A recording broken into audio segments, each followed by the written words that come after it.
You know what they say, never let a crisis go to waste. And that is exactly what tech companies are doing in Silicon Valley during this corona crisis. They are pushing even more surveillance on American citizens.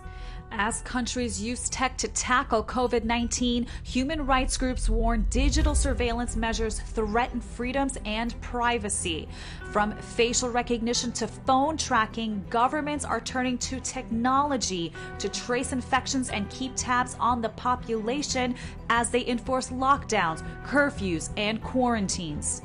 Use of surveillance to fight coronavirus raises concerns about government power after pandemic ends. What are countries doing? Well, in Singapore, the government rolled out an app called Trace Together. It uses Bluetooth signals between cell phones to see if potential carriers of the coronavirus have been in close contact with other people. Over in Hong Kong, some residents were made to wear a wristband which linked to a smartphone app and could alert authorities if a person left their place of quarantine. In South Korea, the government used records such as credit card transactions, smartphone location data, and CCTV video, as well as conversations with people, to create a system where confirmed cases were tracked. On Thursday, the South Korean government launched an enhanced tool that it says can help track patients even more closely in real time in order to, of course, help prevent the virus from spreading.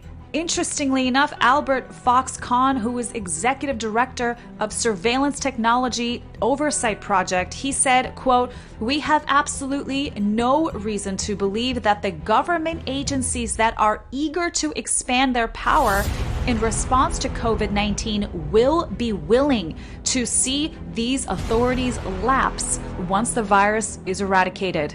Jake from Project on Government Oversight said also, quote, "I could definitely see it being used to build out infrastructure for things like location tracking, cell phone tracking tools, or social media monitoring tools." Google, along with other tech giants, have introduced some interesting ideas.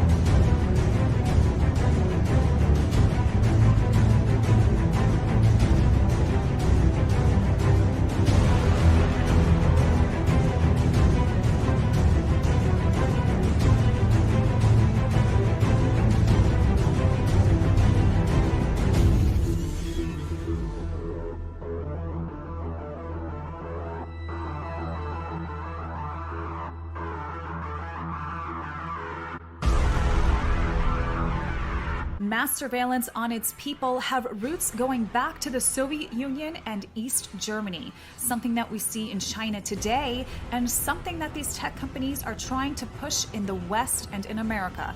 This is no Orwellian fantasy. This is, unfortunately, reality.